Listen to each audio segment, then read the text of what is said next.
have had so long to practice coming into this. Yeah, so it's been, what, a month since their league ended. They've been able to hide a lot of things. And this has always been the Southeast Asia's advantage. Whenever they come to these world events, they're always coming in as underdogs. People underestimate them, and they continually surprise people with their strong performances. They've brought in Wins, as I said on Analyst X. Yeah. He is a celebrated jungler in the GPL, and we'll have to see if he can actually hurt Bengi, who has been limping along with SKT. Yeah, pulled him in from their sister team, TPA Snipers, and of course you may have seen on Gamma Bears back at the World Championship. So, bans coming through. Twitch taken out here from Piglet.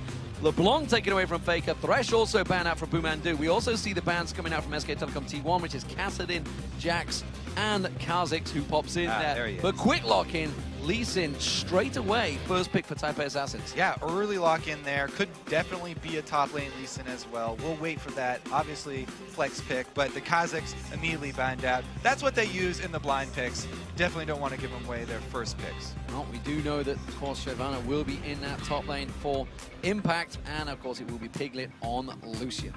Yeah, so Twitch, pretty high priority for a lot of the Asian teams.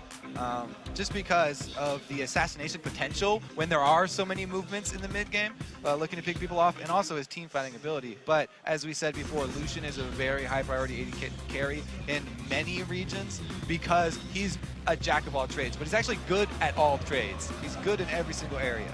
Oh, we do see Elise being picked up, so as you mentioned, it could well be that top lane Lee Sin. Almost certainly will be now that Elise is locked in alongside Lulu. That could be Morning, or it could be Jay. I would definitely wager that that's Morning because he loves Lulu, and his champion pool, as we said, is a little bit lacking, so they want to get him either that or something like Ziggs. Farming champion, he'll feel comfortable on this. So even going up against Faker, you want to be on one of the champions that you're most comfortable with. Well, speaking of comfort, if these champions get locked in, I feel SK Telecom are going to be feeling very comfortable.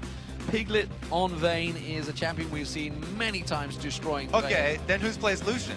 That's a very good point. I mean, that's in fact, that's an incredibly good point. I was actually thinking, why is that being hovered over? As soon as you mentioned it, hang on a minute. But of course they're going to switch in. Why not? They're going to keep me guessing. It will be Karma for Boomandu, and it will be Evelyn in the jungle. This is a very beastly duo lane, actually. Talking about very threatening early game here. Karma is a high impact support. Not only is she great in 2 versus 2 if she's able to land her skill shots early and take somebody out of the lane very early, but she's also good in shoving down turrets because she's one of those supports that loves to start with that spell thieves and get the extra damage. Well, we'll see if this Ezreal gets locked in. Remember, BB has his own skin on this champion. It was the champion he used back in the Season 2 World Finals, taking down the Zubu Frost at the time, and then known as CJ Frost. Of course, a couple of their members are in attendance. He is the only man, but he's not going to play it. Instead, he's keeping us guessing and switches across to Jinx and Leona. Ah, and interesting. Another Jinx coming in. Instant lock-in over here for Faker, though. Twisted Fate. Twisted Fate plus Evelyn. So much map control from SKT. This is a really, really strong mid-game team right here. As soon as they get Faker to level 6 and he can pressure the entire map, they also have Evelyn, who will be invisible, making all of the lanes play more safe. Definitely a very high control composition here from SKT. So, of course, running that Flash Ghost, it's something we've seen a lot in the career, of course. We've already seen European mid laners trying to adapt to that as well. So, standard stuff. So, Archie in the top lane leads in. We did actually see him doing the same thing in Katowice, I believe. So, he was a very strong lane, but this time he's against the Shyvana, and a very, very strong Shyvana player in Impact. Yeah, Lee Sin also going to take the teleport there. So, they're both going to do teleport top lanes.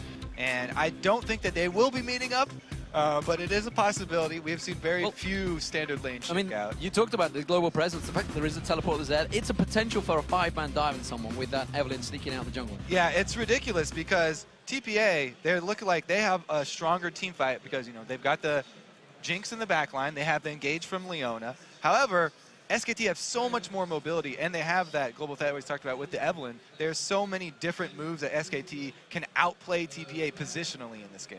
Well, with the match about to get underway, we'd like you to turn to Twitter and tell us who you guys think will score first blood this time. Use the hashtag TPA or the hashtag SKT and send your answers to @LOL Esports.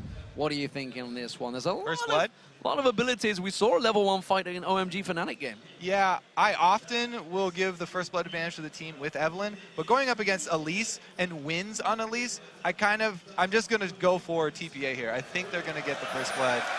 He's an aggressive guy. Aggressive stuff. We'll see how it goes. TPA Assassins, the Season 2 World Champions, as the blue team starting out here in the All-Star Paris 2014, up against SK Telecom, the reigning World Champions of Season 3, over on the red team. And look at that, the SKT skin playing against SKT. I like the shout out. So here we go. TPA, will they go for that late invade? Ward coming out from Jay very early in towards that top bush.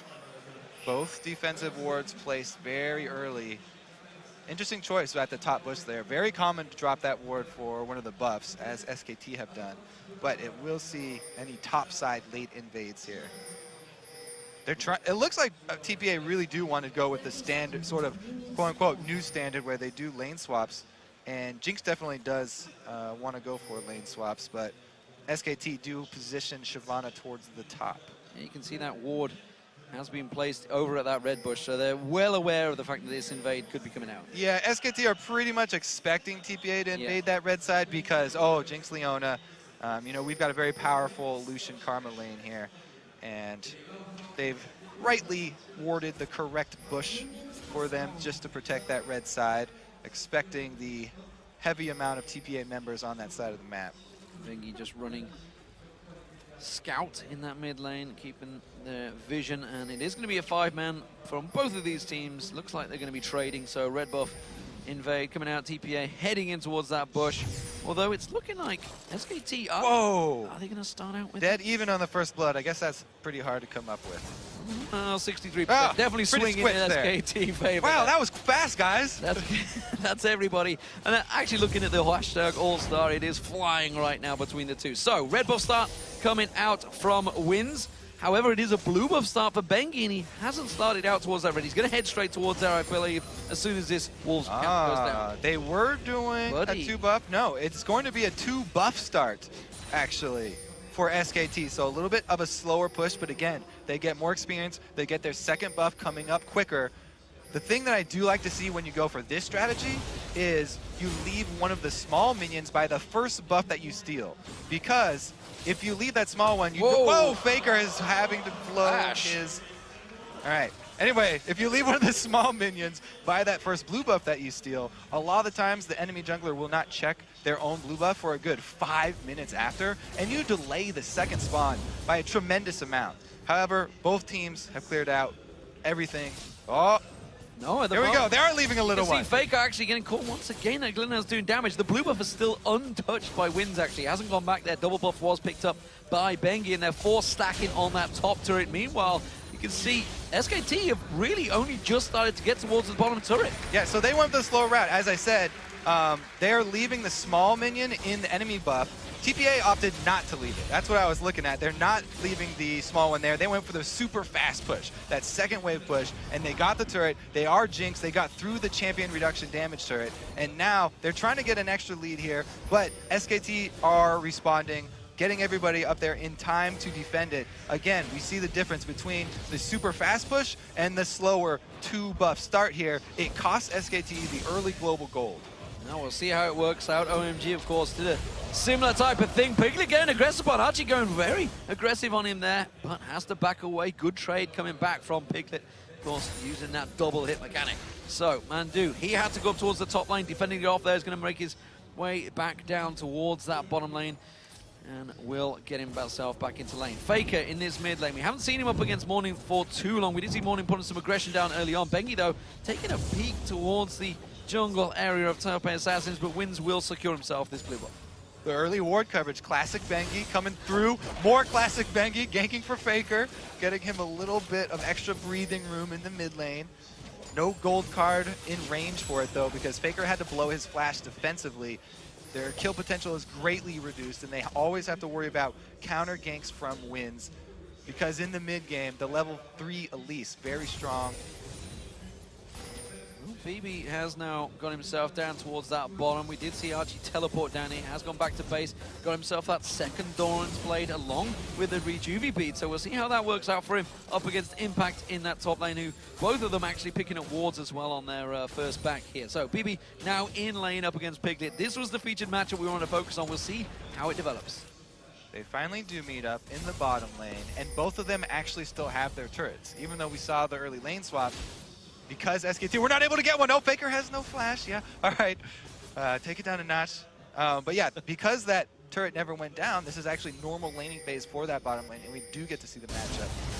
Yeah, Wins what's coming in there. Jay goes in. Zenith Blade catching on towards Piglet. Does manage to get the second stun down, but the trade is going back towards BB. Ignite has run out. Exhaust was also used from Jay on Piglet there. Back and forth trade. Now Morning in the mid lane. You can see Bengi putting damage back down towards him. And Bengi's deep ward just saw Wins as well, so he knew there was no threat of a counter gank. He was just getting some more damage, making Morning back off. They're trying to keep Faker at an acceptable level for when he hits level 6. He wants to be able to back as soon as he hits level 6. He doesn't want to back early here. He's already had to blow his flash, and he's very low on mana, so he needed a little bit support from Bengi to actually stay there. Jay trying to hold this one out. Three-man diver towards him. Does manage to get the stun down on Bengi. He's going to get taken down. Is he, though? Oh! Is he going to be able to get away from it? Bengi's trying to run away. Zenith Blade not quite back off cooldown, and the kill does come out from Piglet. That's first blood for SK Telecom. Properly executed tower dive, but it was risky. They didn't have very deep ward coverage here, and there were a couple members just recalling.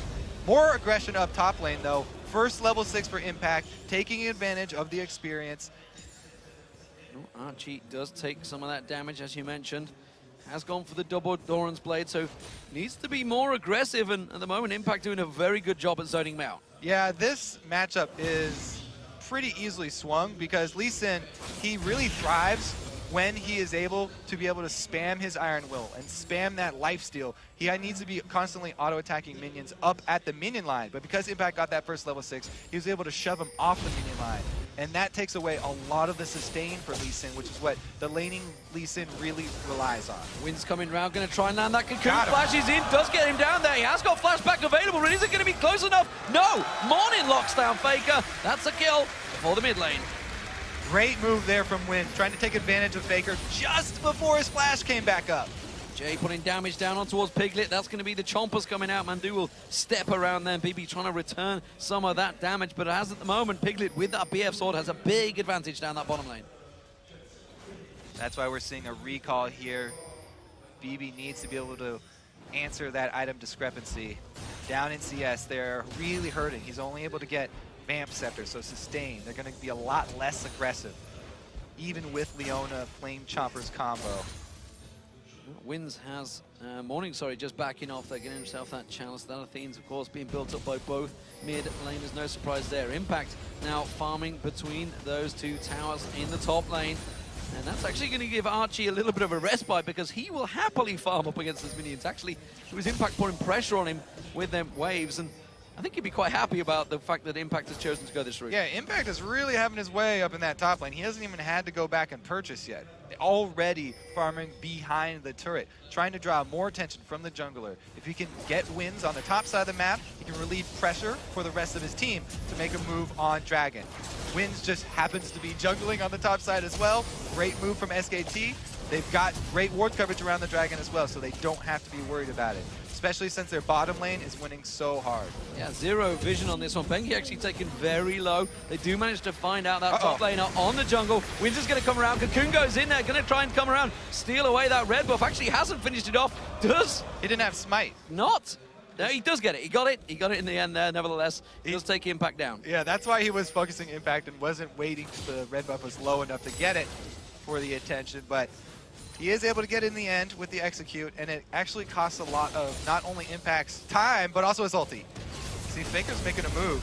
Faker's making a move. Jay is in trouble. Bibi's going to be the focus target. There's Faker comes in. Stun card, wild card. He gets locked down. Can they finish off Jay as well? You can see Archie teleported in, but he's teleported himself into complete danger. That was not a good move.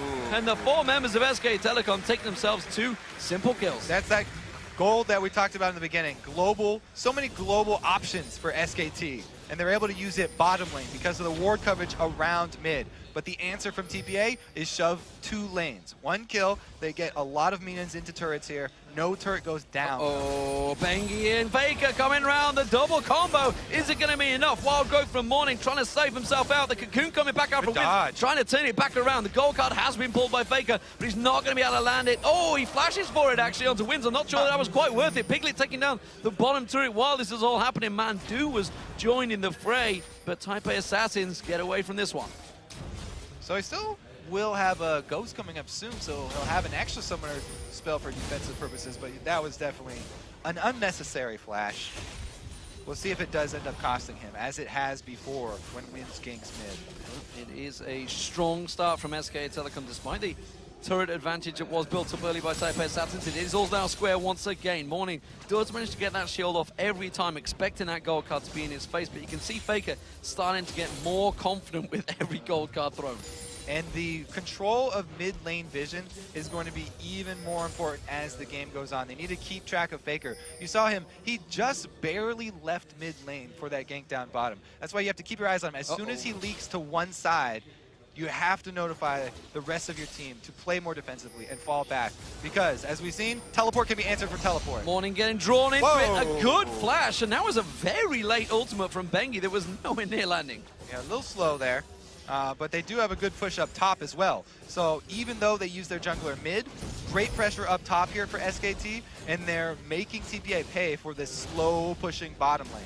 Yeah, you can see Jinx. He is getting farmed down that bottom, but it doesn't matter. Piglet is ahead, and now with another turret going down, that global gold and experience keeps stacking for SK Telecom to now have a 3,000 gold lead. Yeah, it's always a give and take here, tug of war. You're pushing and pulling on different sides of the map. It's all about where you're allocating your champions, because they cannot traverse that distance quick enough here. We'll see what Jinx can get done with her big minion wave that was built up and that the top turret was sacrificed. Very aggressive stuff from Mandu. He's got to be careful he doesn't get this turned around. There's going to be the solar flare and the wild growth bouncing him in there, but the glitter lance misses. Can he get away from this one? The rocket, Super Mega Death Rocket doesn't land. Morning should be able to close the distance here. The glitter lance does finish him off, but Morning's in all sorts of trouble now. Bengi chases, Faker comes in. He's going to land the gold card. The wild card comes through. Bengi takes it with a hate spike. So even though Mandu gets a little too deep there, they're able to capitalize. Bebe engaged on. Dragon Descent from Impact. Bebe got no escape from this one. The rest of the TPA Assassins having to close in. The Cocoon does land. The Zenith Blade locking him up as well. And again, now Impact in trouble. They're turning this one back around. Can he get the damage back onto Bebe? No, he can't. Wins gets the kill. Yeah, a little aggressive there from Impact. Nobody was able to back him up, and they didn't have wards inside of the jungle. He saw an AD carry without an escape, and he wanted to make him blow a splash. So we'll see how Archie works out in this Lee Sin in the top lane. Hasn't been able to get any of that early pressure he would have liked, but he has got that pickaxe down there. Faker now in the top lane. He did manage to come down. He's been involved in everything so far for SK Telecom. We'll see how he gets going on this Twisted Fate. They've done a good job of defending their territory here, because TPA against an Evelyn, they want to be able to get wards down inside the jungle camps to be able to see where Bengi is, where he's trying to make his moves from. But since they haven't had any control over jungle, they haven't been able to get any of these wards down. No really defensive pink wards except at their own buffs. So their zone of control here for TPA has been completely taken away from them. And that's what we talked about in Champion Select. This SK team has so many options. Piglet is a little bit... Oh, he's going to get spotted. JE will get caught out. That ward, he steps straight over Winds, so he's Winds is pinged out here. He's been seen, but they did ping him. Goes straight on towards Faker. Wild Growth usually does not do enough to bounce him in the air, but the Glitter Lance does land. The second one comes through. Faker goes down to Winds. Bengi trying to come back in towards this one. Does manage to get the hate spike down and tries to get his ultimate off, but it's not enough to slow down Winds. Faker was just confident in his ability to juke, I guess. The red ping did go down as Winds was entering from the bottom side, but again, another successful gank from him.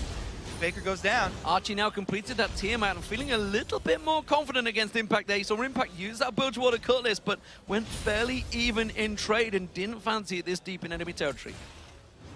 So SKT, even though it's 4-4, with the gold advantage from the extra turrets, as well as the Dragon. However, they've been making some mechanical mistakes. They do not look like the flawless team that everyone is extremely scared of. However, it's been enough this game. They're pulling it off very well, using that mobility advantage that they do have. Well, at the moment, Piglet is going to get joined by his support Mandu. He's going to drive on through. So, Piglet with the big advantage actually starting to develop over BB. BB has finally got himself that BF sword. Again, Wins throwing out the cocoon, not landing on Faker. They're trying to focus this pairing, Morning and Wins, on Faker. It is doing a fairly good job at shutting him down so far, but you can see the Dragon is now up, and this seems to be the focus of both teams. And Shyvana has actually built Beta the Ruin King first, even though there's not a real strong tank on the enemy team. So Shyvana in this Dragon fight will actually be more damage oriented and is going to be sticking to the carries very easily. If TPA actually take this fight, it's going to be dangerous. SKT already pink warding this Dragon. They're prepping for it. They're trying to get the vision advantage around Dragon before they have to start it off. Well, you're going to get them wards cleared out. Morning in there. Piglet and Bengi making their move back down towards the bottom. Actually, Mandu's off on his own. And actually they're focusing. All the pings from TPA are on this mid turret, and that's where they're going. Faker's forced to back away. Great call from them. They don't want to start that Dragon fight. SKT are too far ahead, and they have the teleport on Shyvana. So instead, they shove up mid, they get some of that gold back, and they take away a lot of that control, where SKT are making a lot of their plays from the mid lane, from Faker, using that mid lane turret as his home base, and then threatening to teleport either top or bottom. Now it's going to be much more difficult for Faker to pull those off. Two top laners are still sitting with teleport. You can see that Archie, it is pronounced Archie, by the way, ladies and gentlemen. I'm aware there is another Archie in Team Fire at the moment, I believe it is, but they are both pronounced the same. They're not the same person, though. I should be clear on that one. Has got himself the Tiamat and the Giant Spell. Dragon, though, being picked up by SK Telecom, and TPA slow to react. Double pink wards for them, give them the confidence. Bengi at half, though.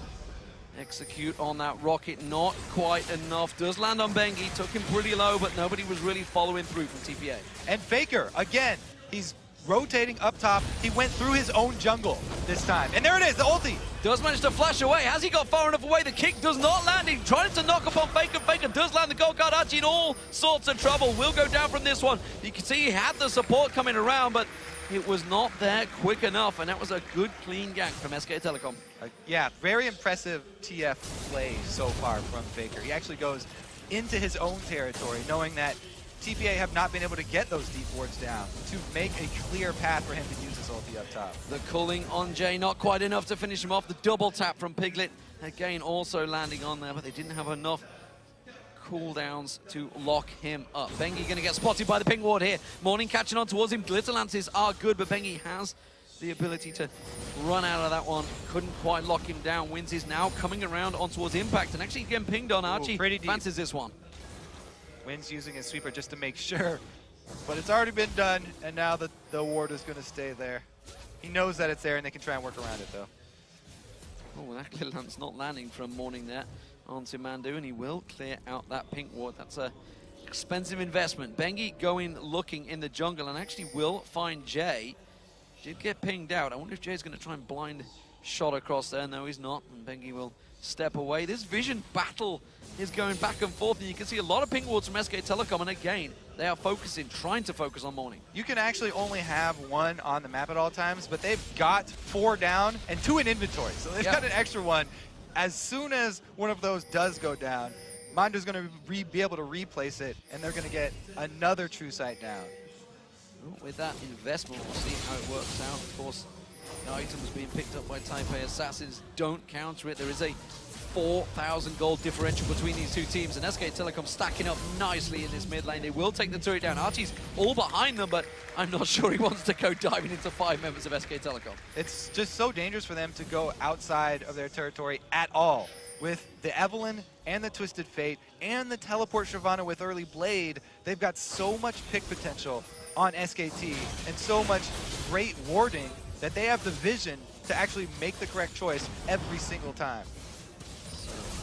With 4 members. Oh, Solar Flare lands, but it's not enough to shut down Mandu.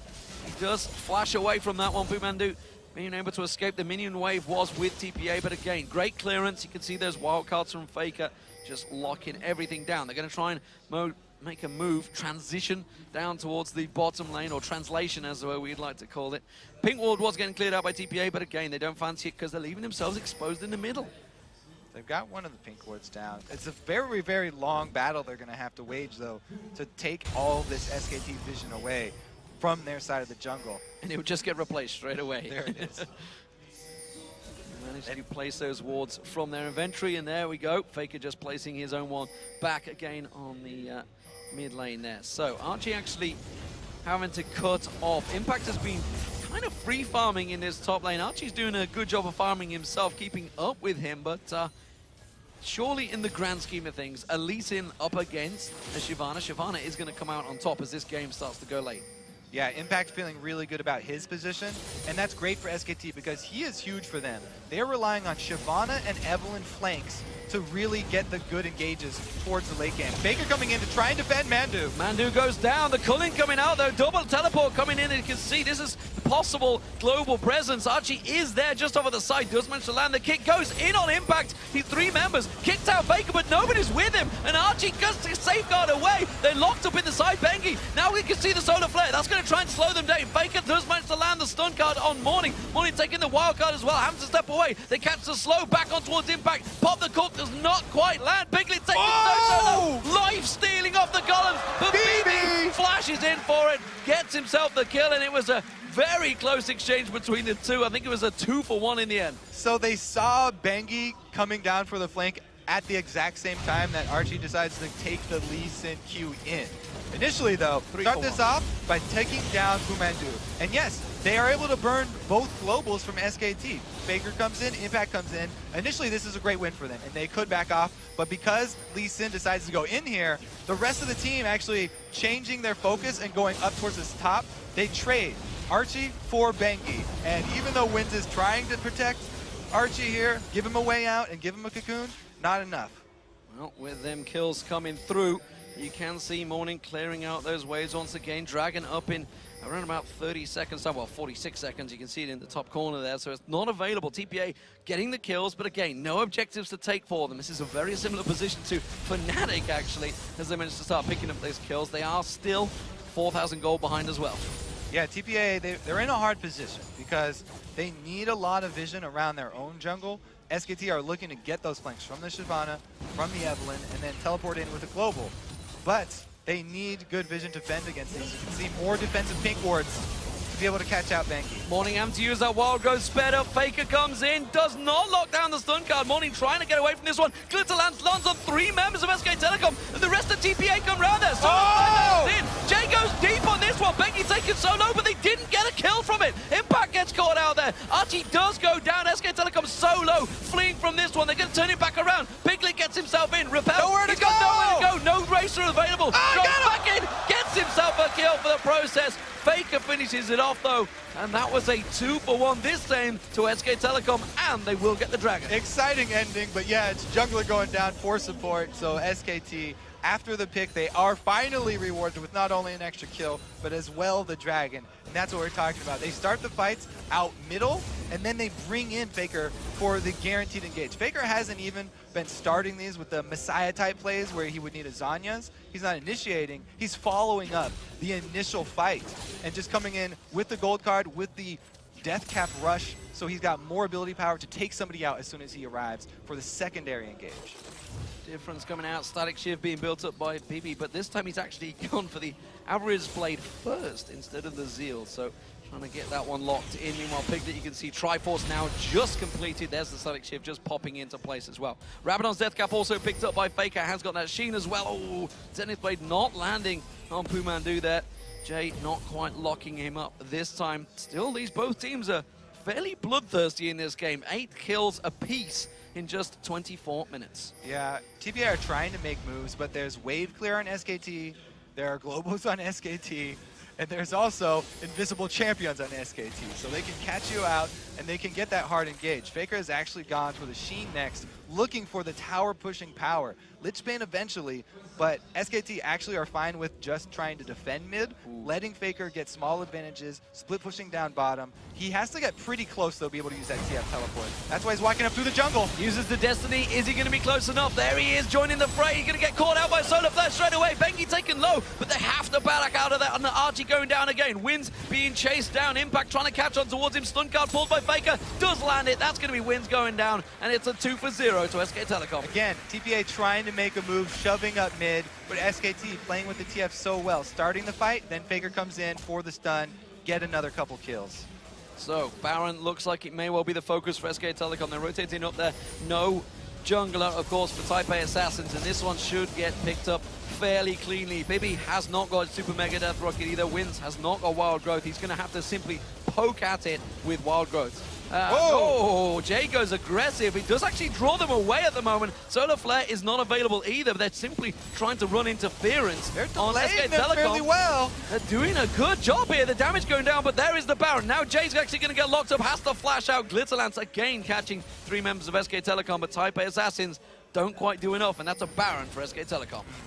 Good news for TPA is that they do have the stack shift for BB now, so they have a little bit more wave clear to work with, because they are definitely going to be on the defensive. This is very hard for them to come back. They're hoping for a misplay from SKT at this point. Speaking of hard, I want to be hard on the top laner for Type A Assassins. This was a first lock choice. Lee Sin, he's 0-5-1 right now, had 0 impact, honestly, on the game. And you got to question that first pick. Impact himself, you're right, has been doing quite well up there, rushing that Blade of the Ruined King. We saw him when he got that early level 6 and he was shoving Lee Sin off of the minion wave. There was so much presence lost for TPA up there. But again, we talked about how much SKT were bringing with all the globals of the Evelyn plus the Twisted Fate. They've done such a great job playing with the entire team, not just the isolated top lane. So, Mundu and Bengi in that mid lane, keeping the waves clear, keeping the vision down, as pink wards they had all down have been fairly well cleared out by Type A Assassins. Type A Assassins themselves have got some pretty good vision along the river, so they have a good idea of where SK Telecom are going to be, but they need to play the defensive game right now. This is a Baroned up SK Telecom. It's down to them to make the next move. Not only is it Baroned up SK Telecom, they've got a very strong power spike right now. Dual items for their tank. They've got the AD carry with Trinity Force and Bloodthirster for Lucian. His burst is crazy right now. He's even added an elixir on top of that because they want to make the most of this Baron buff.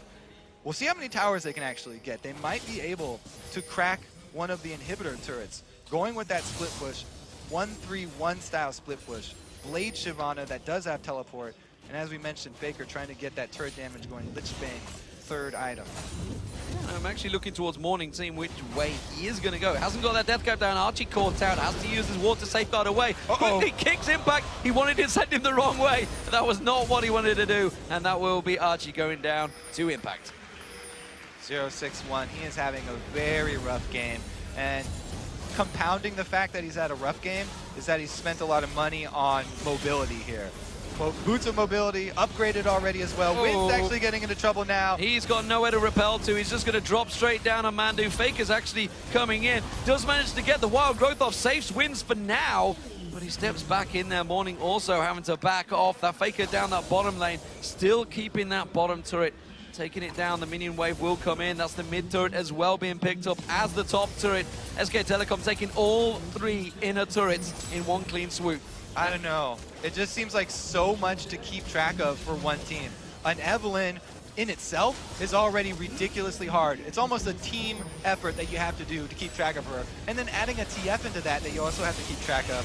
SKT have just pulled out all the moves in this first game. Fantastic movement. That's going to be a second inhibitor turret going down as SK Telecom pounce on through. A double kill being picked up on Impact. Destruction Derby coming out from SK Telecom now. That's 2 inhibitors down. They're just going to push on for the win here against the Type A Assassins. They started well in the lane phase, but it's just not enough to teak up with the reigning world champions. Faker gets himself the final kill. Archie having a torrid time here. 0-7-1. That is why you don't pick the world champion skins against them. You have to back it up with something, anything. SK Telecom clear winners here against Type A Assassins. Yes, very, very well played from SK Telecom. They just executed so cleanly. The first few TF openings, both finding their marks. Rotating so quickly, it didn't even look like a rotation. They ended with an 18,000 gold lead. It was around 16-8. So it was 8-8 at one point. That's how different that Baron fight was. That mid lane fight where they caught out that jungler. And SK Telecom proving really why they are world champions. They came into this tournament with a somewhat shaky record. They got knocked out in the quarterfinals in the champions over in Korea, as well as NLB in the semifinals by CJ Frost. Caught a lot of people by surprise, that one. But they are clearly well practiced.